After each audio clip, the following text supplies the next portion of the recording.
The crystal being's body flickered with colors of fear and desperation. Ambassador Kythera stood in the center of the great communication chamber, her translucent form casting rainbow patterns on the metal walls around her. Her world of Vextar had been peaceful for 10,000 years, but now everything was ending. "Send the message again," she told the technician at the control panel. "Broadcast it on every frequency we know." The technician, a small furry creature from the forest world of Melonia, worked his clawed fingers over the controls.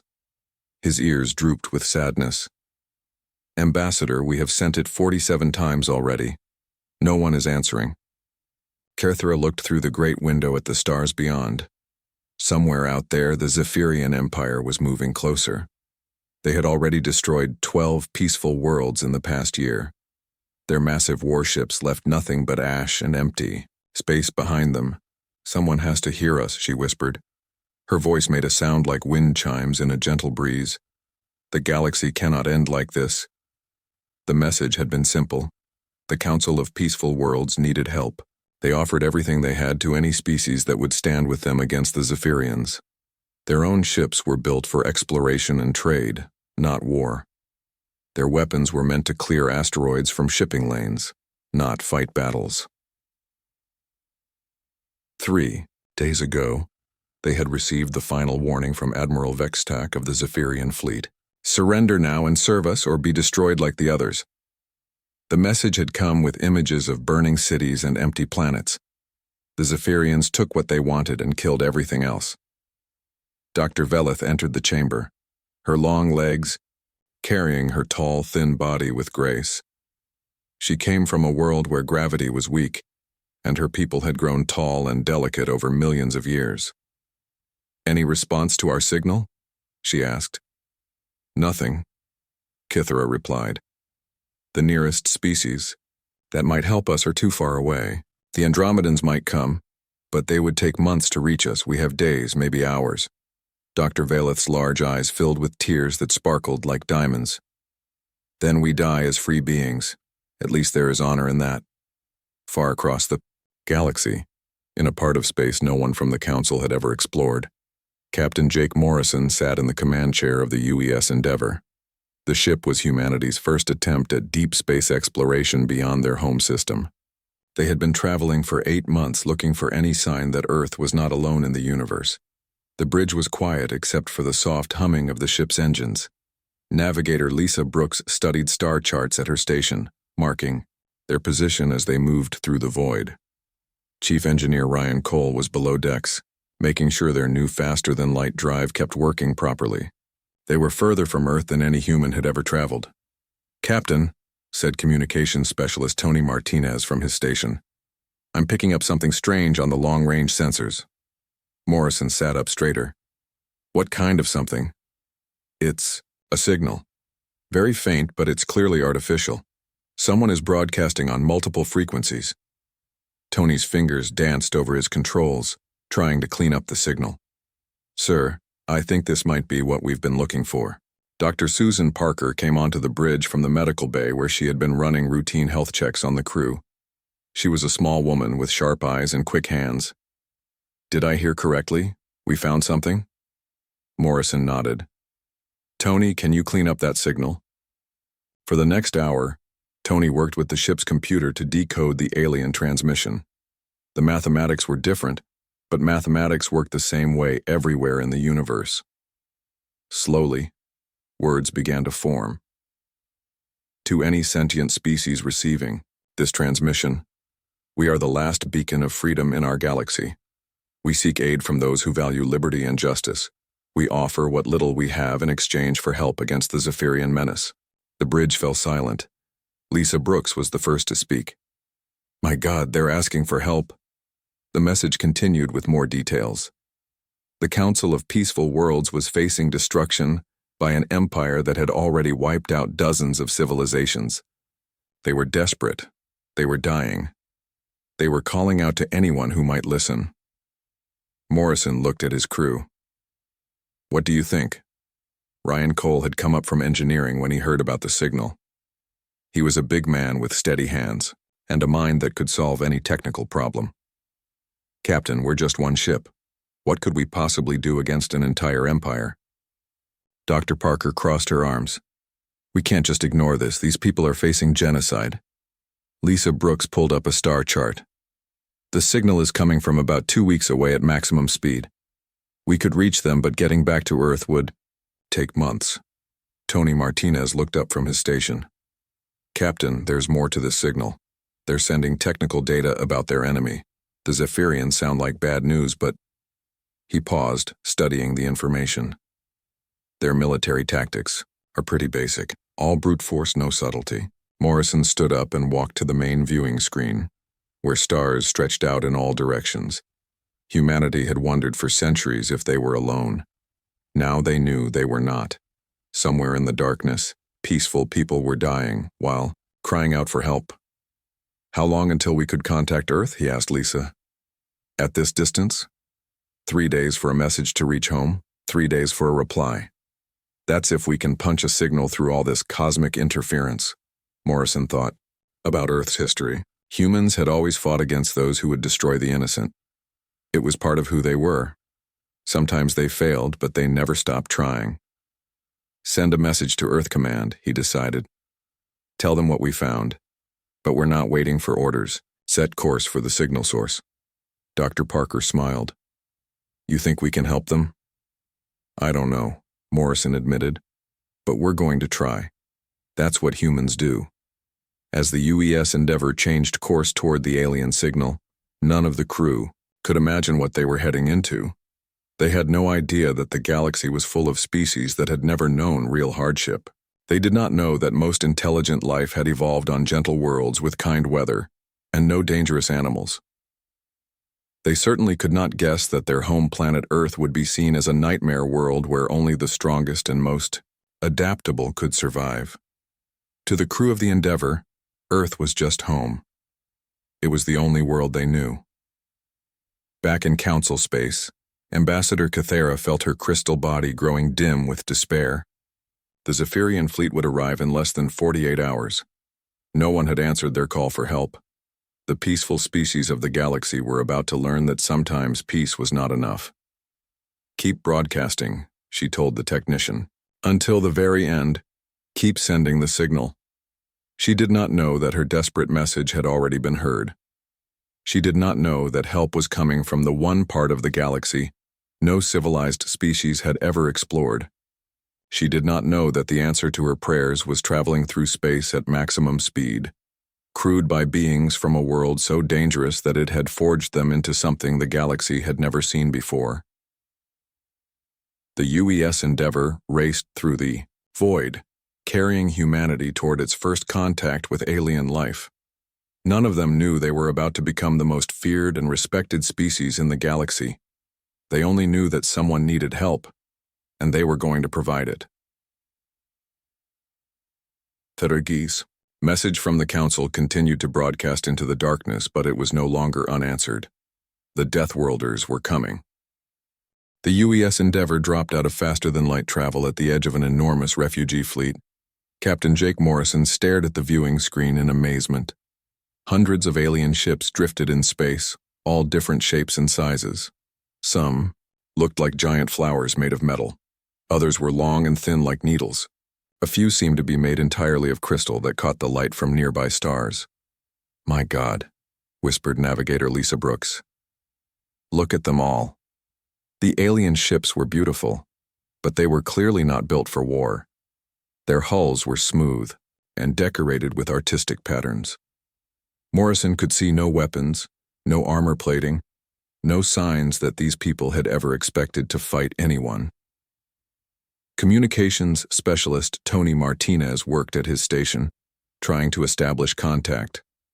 Captain, I'm getting dozens of different signals. They're all talking at once. Can you understand any of it? Morrison asked. The computer is working on it.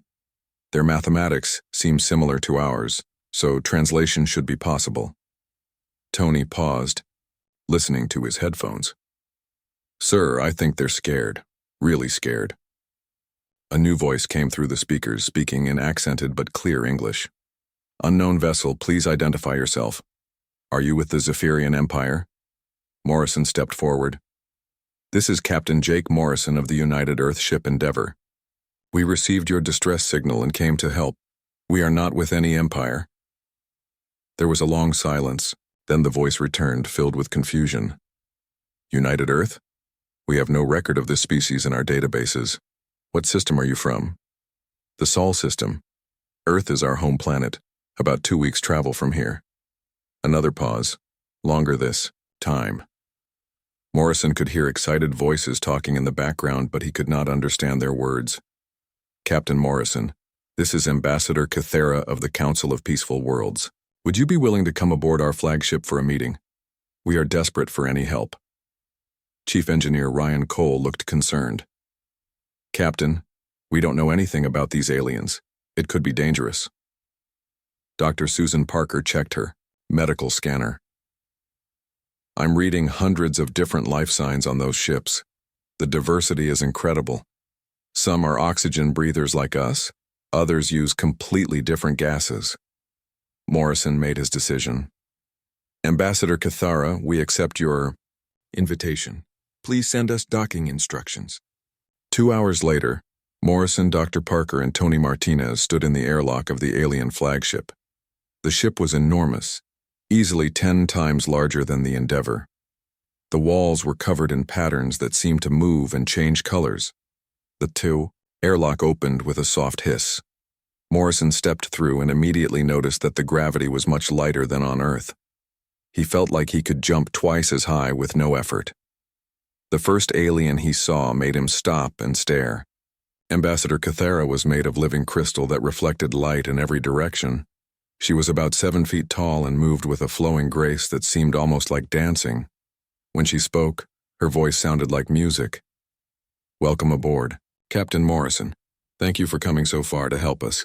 Behind her stood Dr. Velith, a tall, thin being with skin that looked like it was made of silver.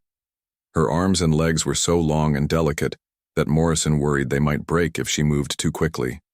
Her eyes were huge and filled with intelligence. Fascinating, Dr. Velith said, studying the humans with scientific interest. You are much more compact and dense than we expected. What is the gravity on your homeworld? Dr. Parker answered before Morrison could. About 9.8 meters per second squared. What's yours? Dr. Velith's large eyes grew even wider. That is nearly 3 times what most of us consider normal. How do you survive in such conditions? Morrison was confused by the question. It's just normal for us. Earth gravity isn't that strong. Several more aliens entered the chamber, all different species. One looked like a large insect with 4 arms and compound eyes. Another was covered in soft fur and had a tail that twitched nervously. A third seemed to be made of some kind of flexible metal that shifted and flowed as it moved. All of them stared at the humans with expressions that Morrison was beginning to recognize as fear. The insect-like being spoke in a clicking voice that the translation system turned into words. These creatures come from a high-gravity world. Look at their bone structure. Look at how their muscles are built. They are incredibly strong by galactic standards. Tony Martinez looked uncomfortable. Is that bad?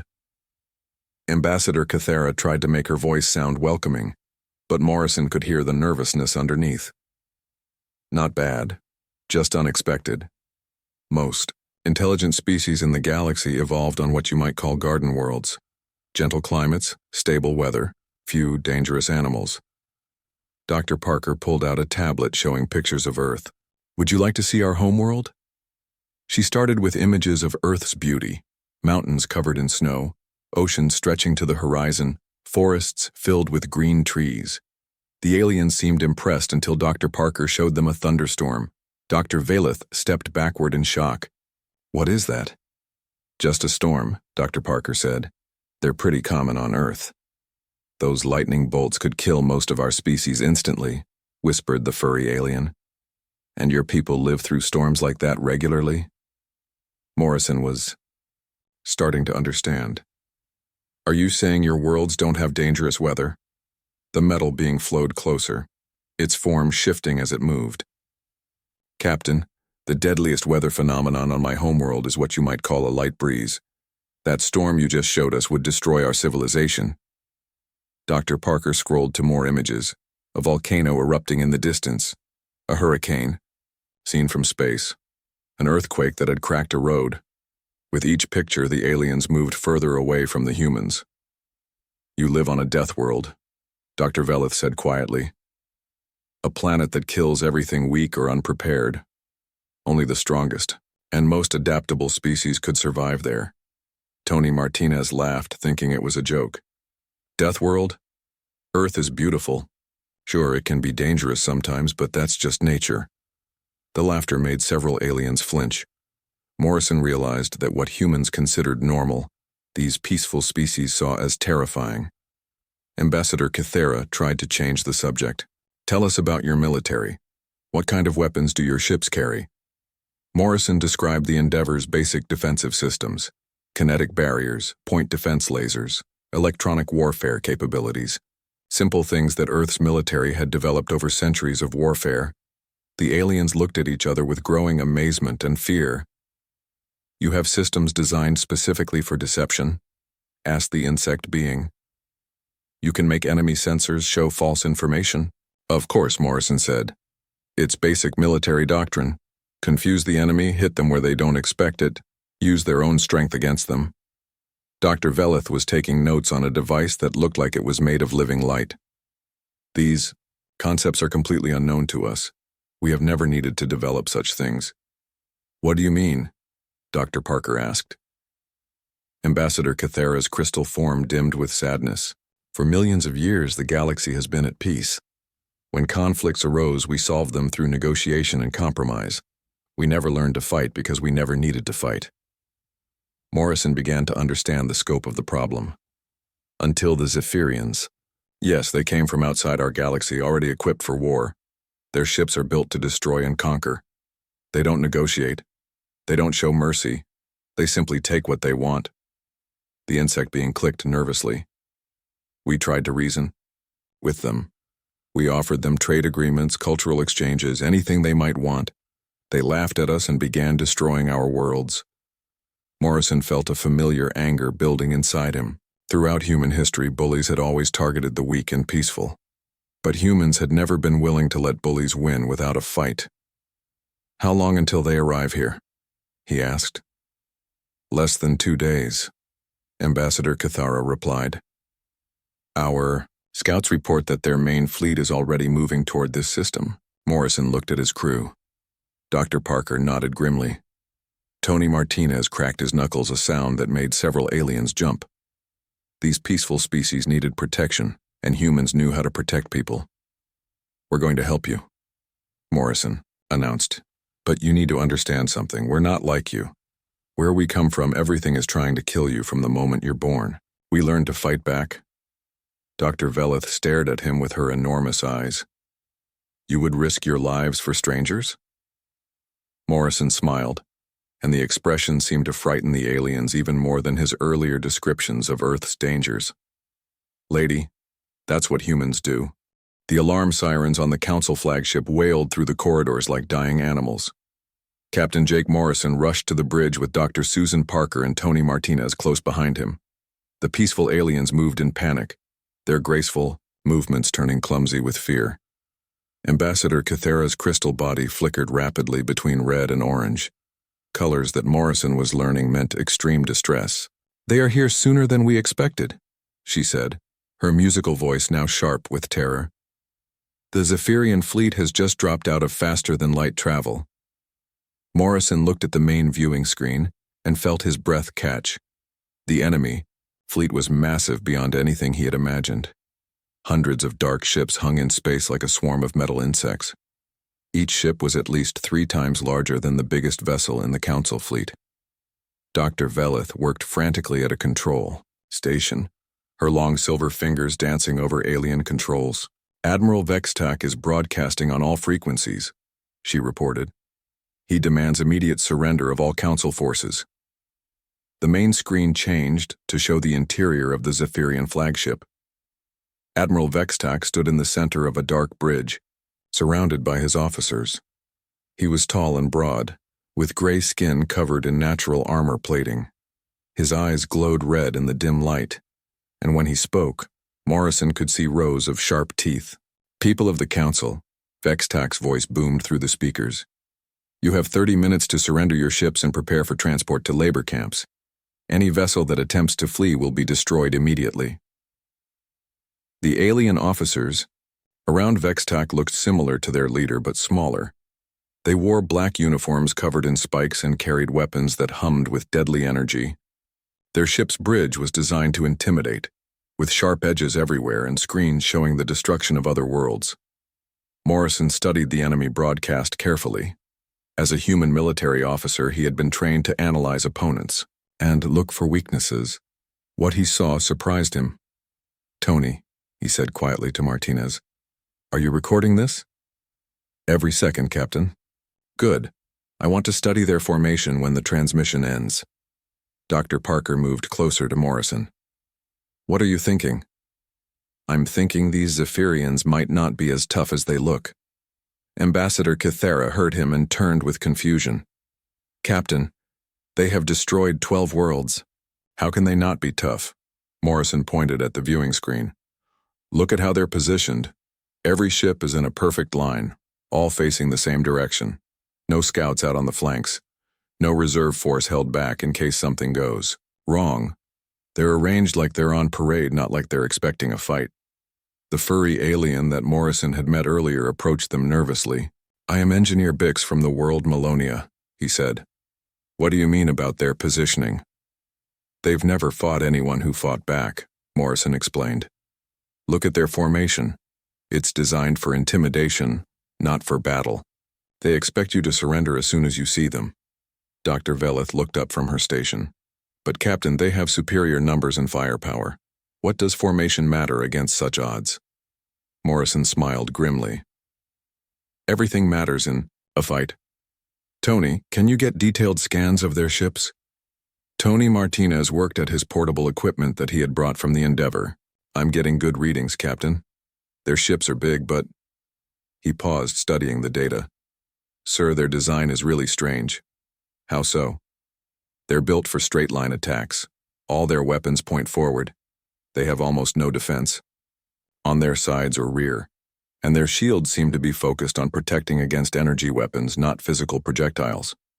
Morrison felt the familiar excitement that came with solving a tactical problem. "What about their engines?" "Powerful, but not very maneuverable. These ships are built to move in straight lines and overwhelm enemies with raw firepower." Dr. Parker was studying her medical scanner, which she had modified to analyze the biological data from the Zephyrian transmission. "Jake, you need to see this. I'm reading their life signs from the broadcast." She showed him the scanner display. "These aliens are actually quite fragile. Their bone density is lower than most humans. Their muscle mass is minimal. I think they evolved on a world with very low gravity and no major threats." Morrison looked back at the viewing screen where Admiral Vextac was still making his demands. The Zephyrian leader stood perfectly straight and still, never moving unnecessarily. His officers stood in neat rows behind him, all at exactly the same angle. "They're like robots," Morrison realized.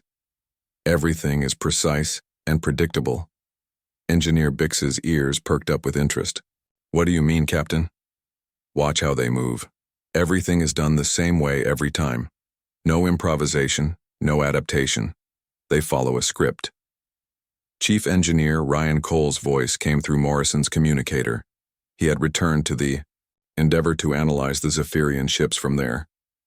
"Captain, I've been scanning their fleet for the past 20 minutes. I found something interesting." "What is it, Ryan?" "Their shield generators are all synchronized. Every ship in the fleet is running the same shield frequency. If someone could disrupt that frequency, their entire fleet would be vulnerable at the same time." Morrison felt pieces of a plan beginning to form in his mind. "What about their weapons?" "Powerful energy beams, but they have a long charging time between shots. And Captain, here's the really interesting part.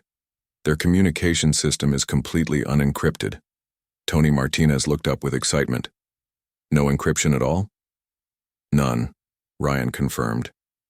"It's like they've never considered that an enemy might try to listen in on their communications or jam their signals."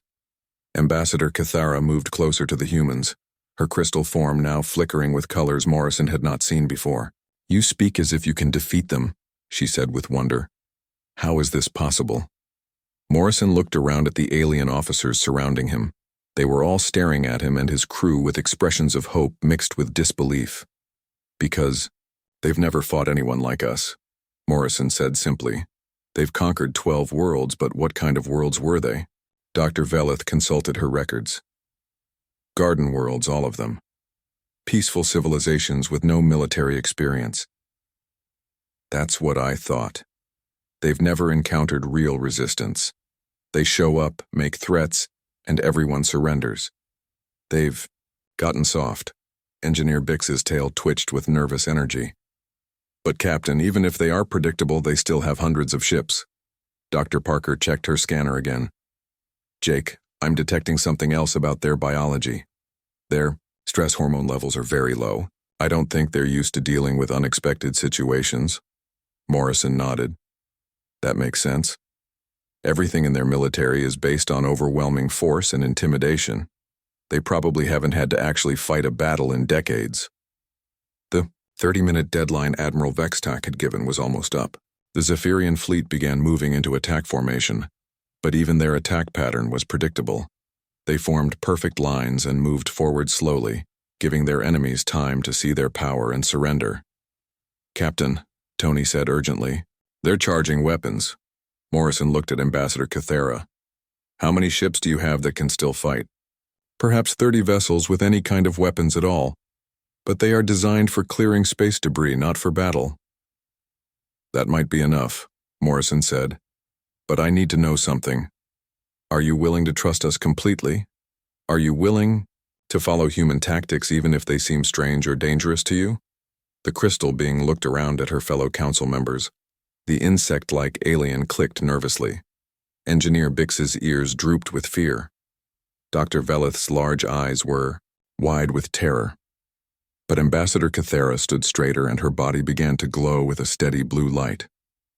"Captain Morrison, we called out to the unknown for help. You answered that call. We will trust you." Morrison felt the weight of responsibility settle on his shoulders. These peaceful beings were putting their lives in his hands. They had no experience with war, no understanding of tactics, no knowledge of how to fight back against bullies, but they had something the Zephyrians did not expect. They had humans. "All right," Morrison said. "Here's what we're going to do." Captain Jake Morrison stood in the center of the council war room, surrounded by alien officers who had never planned a battle in their lives. The room itself showed how unprepared they were for war. The walls were covered with star charts for trade routes, not battle maps. The computers were designed to calculate shipping schedules, not weapon trajectories. "First thing we need to understand," Morrison began, "is that we're not going to fight them the way they expect." Ambassador Kethra's crystal form flickered, with confused colors. "What do you mean, Captain?" Morrison pointed to the display showing the Zephyrian fleet. "They're expecting you to either surrender or meet them in a traditional space battle. We're going to do neither." Dr. Veleth raised one of her long, thin arms. "But Captain, we only have 30 ships with any weapons at all. They have over 400. "Numbers don't always matter," Morrison said. "What matters is using your advantages and exploiting their weaknesses." Tony Martinez had been working at his equipment, analyzing the Zephyrian communications. "Captain, I've been listening to their chatter. They're already celebrating their victory. They think this will be over in minutes." "Good," Morrison said. "Overconfidence is a weakness we can use." Engineer Bix's furry ears twitched nervously. "How can their confidence help us?" Dr. Susan Parker answered before Morrison could. "Because confident enemies don't prepare for surprises. They don't watch their backs. They don't expect the unexpected." Morrison nodded. "Dr. Parker is right. Now here's what we're going to do." He moved to the star chart display and began pointing to different areas. "See this asteroid field about 6 million kilometers from here?" The aliens looked at the chart. The asteroid field was marked in red as a navigation hazard. Ships, normally, avoided it because the floating rocks made space travel dangerous. "We're going to use that asteroid field as our battlefield," Morrison announced. Every alien in the room looked horrified. Dr. Velith spoke for all of them. "Captain, that field is extremely dangerous. The asteroids move unpredictably. Our ships could be destroyed just trying to navigate through it." Morrison smiled. "Exactly. That's why the Zephyrians will never expect us to fight there. They avoid dangerous environments because they've never had to learn how to handle them." "But we haven't learned either," Engineer Bix protested. "No, but we're about to," Morrison said. "Tony, how long would it take you to hack into their communication system?" Tony Martinez grinned. "With no encryption? Maybe 20 minutes? These guys have never heard of information security."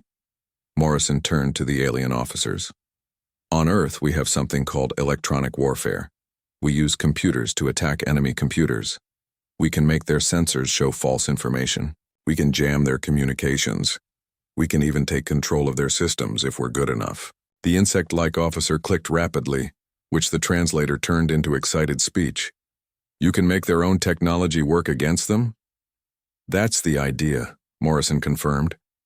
"But that's just the beginning. Dr. Parker, tell them about your biological warfare idea." Dr. Parker pulled out her medical scanner. "I've been analyzing the Zephyrian life signs. They come from a very clean world with almost no bacteria or viruses. Their immune systems are extremely weak compared to most life forms." "What does that mean?" Ambassador Cathera asked. "It means that common bacteria from any of your worlds could make them very sick," Dr. Parker explained. "We could introduce harmless microorganisms into their air systems. They would become ill and unable to fight effectively." The aliens looked shocked. Engineer Bix's tail stopped twitching. "You want to make them sick on purpose?" Morrison saw the moral conflict on their faces. "I know it sounds harsh, but remember what they've done. 12 worlds destroyed. Billions of innocent people killed. Sometimes you have to fight dirty to protect the innocent." Dr. Velith was quiet for a long moment. Then she nodded slowly. "You are right, Captain. We cannot let them destroy more worlds because we are afraid to use effective methods." "Now for the main battle plan," Morrison continued. He moved to the tactical display and began drawing lines and arrows. "The Zephyrians will follow us into the asteroid field because they're arrogant. They think their superior numbers guarantee victory. But once they're in the field, their formation will be broken up by the asteroids. They won't be able to maintain their perfect lines. Their ships will have to spread out and maneuver independently." Tony Martinez understood immediately. "And that's when we hit them with the electronic warfare. Jam their communications so they can't coordinate with each other." "Exactly," Morrison said. "Confused and isolated, they'll be much easier targets." Chief Engineer Ryan Cole's voice came through the communicator from the Endeavor. "Captain, I've been working on modifications for the Council ships. I can install some basic point defense systems and improve their shield harmonics." Morrison activated the communicator so everyone could hear. "What kind of improvements, Ryan?" "I can reprogram their shields to cycle through different frequencies randomly. That will make it much harder for the Zephyrians to target them effectively. And I can install kinetic projectile launchers using their asteroid mining equipment." Engineer Bix perked up with interest. "Our mining equipment could be used as weapons?" "Absolutely," Ryan replied. "You use magnetic accelerators to launch mining charges at asteroids. We can modify those to launch solid projectiles at enemy ships. The Zephyrians have never seen kinetic weapons before. Their shields aren't designed to stop them." Morrison felt the plan coming together in his mind. "Here's how it will work. We retreat toward the asteroid field, making the Zephyrians think we're running away in panic. They'll follow us because they want to finish this quickly. Once we're deep in the field, Tony jams their communications and sensors. Dr. Parker releases bacteria into their air systems through their own ventilation. Ryan's modifications let our ships hit them with weapons they can't defend against." Ambassador Kithera's crystal body began glowing brighter, "And the asteroids will break up their formation so they cannot use their superior numbers effectively." "That's right," Morrison said. "But there's one more element to this plan. We need to make them angry." "Angry?" Dr. Velith asked. Why would... We want to anger them, Dr. Parker answered. Angry people make mistakes. They stop thinking clearly and start acting on emotion. Morrison nodded. I'm going to talk to Admiral Vextac directly. I'm going to tell him exactly what we think of bullies who attack peaceful people. I'm going to make him so mad that he'll chase us anywhere, even into the most dangerous asteroid field in the system. Tony Martinez was already working on establishing a communication link. Captain, I can patch you through to their flagship anytime you're ready. Morrison looked around the room at the alien officers. These peaceful beings were about to learn what humans meant by total warfare. They were about to see what happened when someone threatened the innocent in front of people from a death world. Are you all ready for this? Morrison asked. Engineer Bix stood straighter, his furry body trembling slightly but his voice steady. Captain, our people are dying. We will do whatever is necessary. Dr. Veleth moved to her station with graceful determination. I will prepare the biological agents. The insect-like officer clicked rapidly. I will coordinate with Engineer Cole on the weapon modifications. Ambassador Cathara's crystal form blazed with brilliant blue light. Captain Morrison, show these Zephyrian bullies what happens when they threaten the people under human protection. Morrison felt a fierce pride in these aliens. They might be peaceful by nature, but when their friends and families were threatened, they could find the courage to fight back. Tony, open a channel to Admiral Vextac. Channel open, Captain. Morrison's voice carried across space to the Zephyrian flagship, and every word was carefully chosen to make the enemy commander furious. Admiral Vextac, this is Captain Jake Morrison of the United Earthship Endeavor. I have a message for you and your fleet of cowards. Admiral Vextac's face filled the viewing screen, his red eyes blazing with fury. The Zephyrian commander's gray skin had darkened to almost black with rage. Behind him, his officers shifted nervously as they watched their leader lose control. You dare insult the Zephyrian Empire? Vextac roared. I will personally tear you apart with my bare hands. Captain Jake Morrison stood calmly in front of the camera, his voice steady and cold. You're nothing but a bully who picks on defenseless people. Where I come from, we have a special place for bullies like you. Your pathetic little ship will be the first thing I destroy, Vextac screamed. Then I will hunt down your homeworld and burn it to ash. Morrison smiled, and the expression seemed to make the Zephyrian even angrier. You're welcome to try, Admiral. But first, you'll have to catch us. The communication ended. Morrison turned to Ambassador Cathara, whose crystal body was flickering rapidly with amazement. Did you just make the most dangerous military commander in the galaxy lose his temper on purpose? That was the idea, Morrison replied. Tony, are you reading increased engine activity from their fleet? Communications specialist Tony Martinez checked his sensors. Yes, sir. All Zephyrian ships are moving to attack formation. They're coming in fast and angry. Perfect. All Council ships, begin retreat toward the asteroid field. Make it look like we're running scared. The Council fleet began moving away from the approaching Zephyrians. The alien ships were not built for speed, but they moved steadily toward the dangerous asteroid field that all civilized species avoided. Chief Engineer Ryan Cole reported from the Endeavor. Captain, the modifications are complete. Council ships now have kinetic projectile launchers and randomized shield frequencies.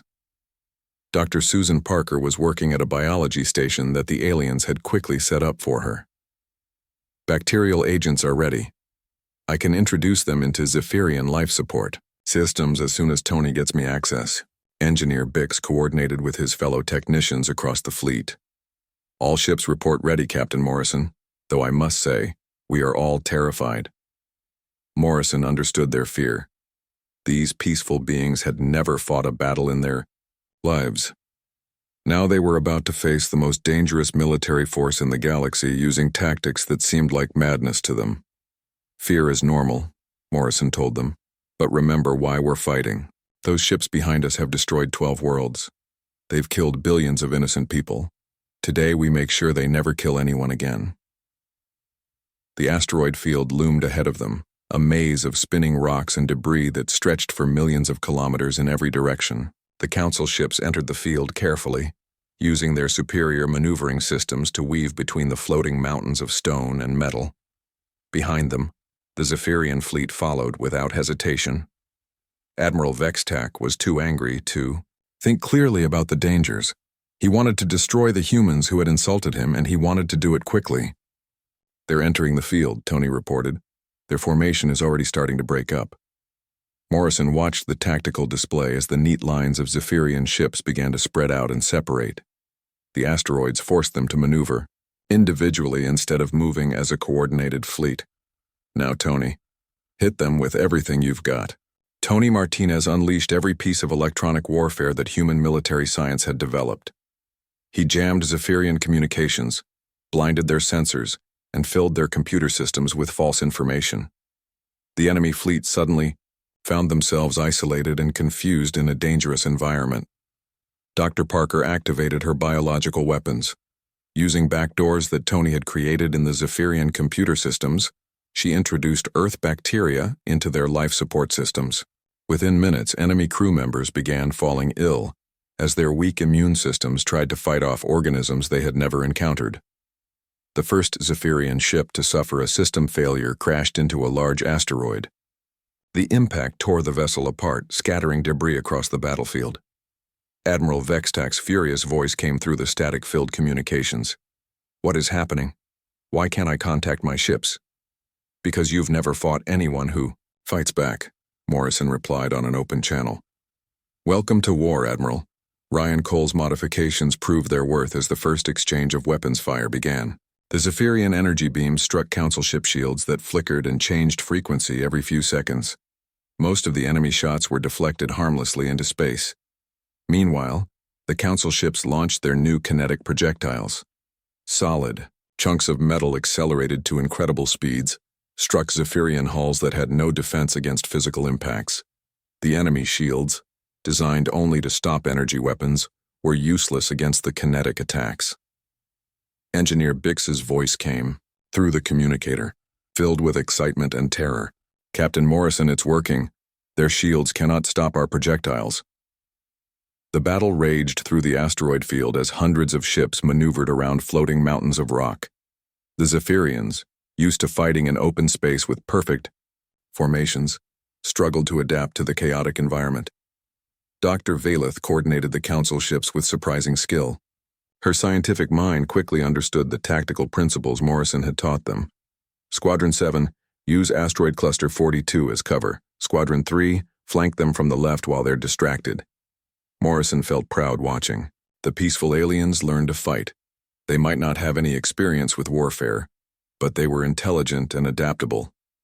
More importantly, they were fighting to protect their homes and families. Admiral Vextac's flagship tried to bull its way through the asteroid field using brute force. The massive ship pushed aside smaller rocks and blasted larger ones with its main guns.